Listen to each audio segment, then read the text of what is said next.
I just, first of all, and I told Coach Collins this afterwards.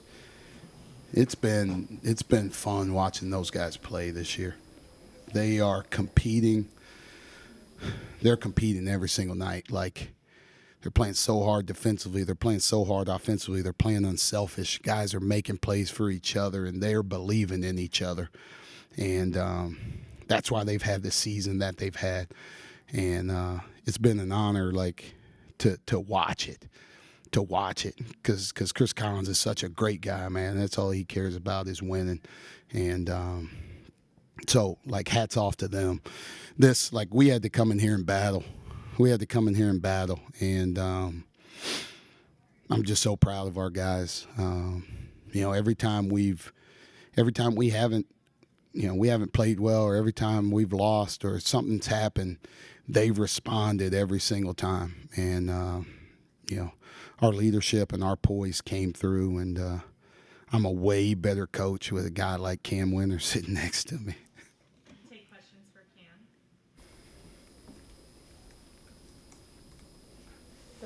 Cam, tonight you really were just able, throughout the entire second half, you guys were just able to find your stroke from the three-point line. What do you think about Northwestern's defense that allowed you guys to take advantage of their over-aggressive trapping sometimes?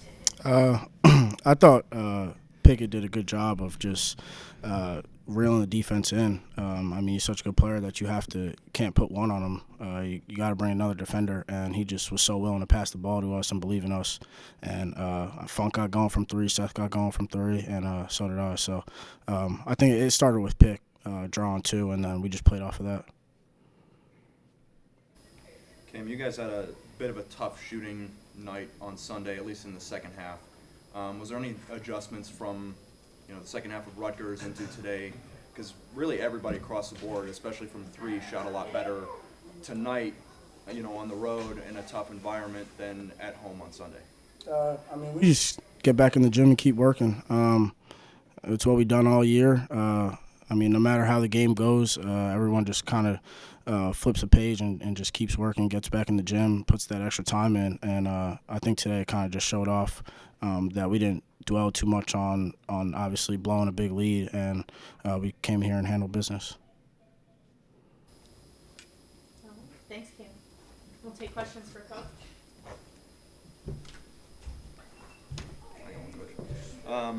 On Sunday, after the game, your main message in your press conference was that you got out coached. From Sunday to tonight, was there any adjustments that you as a coach made, especially in a game like this that went down to the wire, needed to make a lot of late game calls? Just putting our guys in better position. I think trying to do that, trying to look at what I thought they might do, and trying to help us in the best way. I didn't feel like I helped them the right way in that game. But I apologize to our team, and that's a mature group that we have, and they bounce back really quickly. They were back in the gym on Monday morning. Like, Seth Lundy's back in the gym working on his game. Pickett's back in the gym. Cam, Funk, all those guys were in there. So they picked themselves up. They dusted themselves off really quickly. And like I said, I'm a much better coach, when with guys like this. And I'm happy for them. I don't want to let them down. So many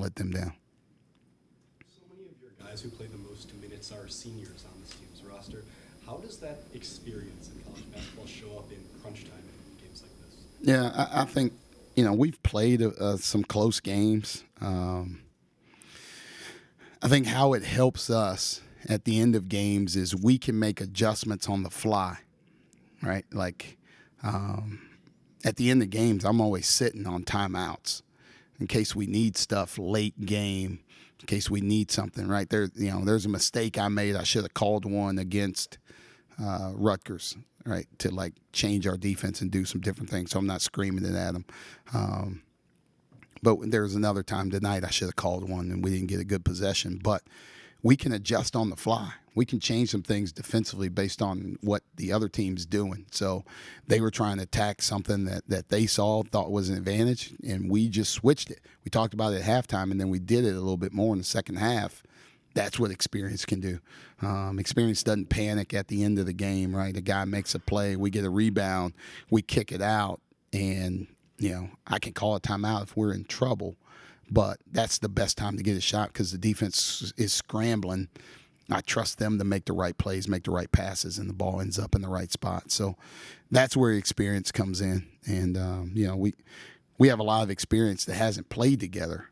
Right now we've played together this year, so it's starting to help us. It's starting to pay off for us.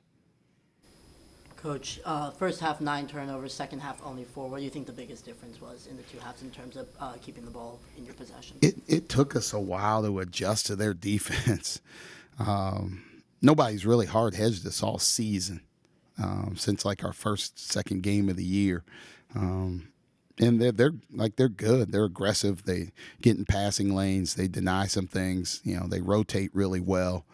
And it took us a while to adjust to that. We don't normally turn the ball over. We're number 1 in the country in turnovers. So that 9, just like us being 3 of 13 from 3, like that's not us, right? The 9 turnovers, that's not us. It took us a while to get back to being ourselves, and once we were, right, we didn't turn the ball over 4 times in the second half in overtime. Actually, probably that extended into the middle of the first half, so we probably went about 30 minutes without turning the ball over 4 times, and then we started making shots, right? That was more of who we normally are, but it took time. Their defense is really good. It took us some time to adjust to how they played, adjust to their aggressiveness.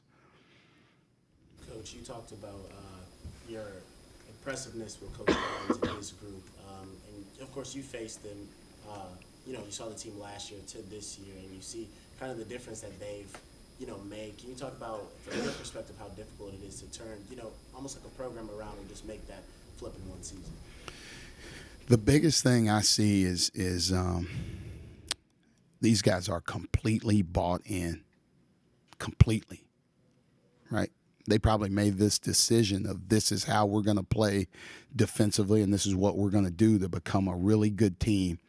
And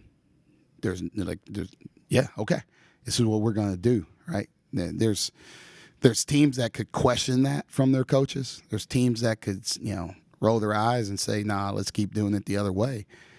Like these dudes are bought in, but you also see improvements from guys. Boo Boo and Adij are great. They're 2 of the, I'm blanking on the rest of the league, but this might be the best backcourt in our league. These guys are unbelievable in how they played, but they've made adjustments in their game, and they're getting more people involved. And then you see the improvement of the guys that they've had here, Robbie Barron, a Brooks Barnheiser, a Matthew Nicholson. Like, those guys are getting better, man. That's coaching.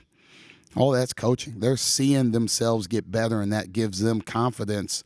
But they're also bought into what they're doing as a system. And when you get everybody on the same page, when they're even if it's not right, but everybody's on the same page and doing the same thing, it's gonna work. It's gonna work, and that's what I see from them. And they're playing extremely hard. They're playing extremely unselfish. One of the most electric players in the Big Ten, if not the entire country. Last 60 minutes of Penn State basketball, he's taken 8 shots and made 3. Is that because of something that the defenses are showing you? Is he just not getting open? Is that being drawn up? No, I think the week before, right, he had 41 against Illinois, and then I don't know who we beat after that. Whoever. Like, he had a big game against that, right? So everybody's focused on him. Everybody is trying to take away his scoring. But that's the beauty of him is he's not overdoing it, right? Some people could force it if they're taking the ball out of his hands. He's just willing to make plays, right? He ends up with 11 assists and 1 turnover. He takes 8 shots. He's 4th on our team in shots, right? And he's got a chance to be an All-American this year with the way he's playing. He's first-team All-League guard. He's got a chance to be an All-American. And he's okay with that, right? I think if you would ask him, winning's the most important thing.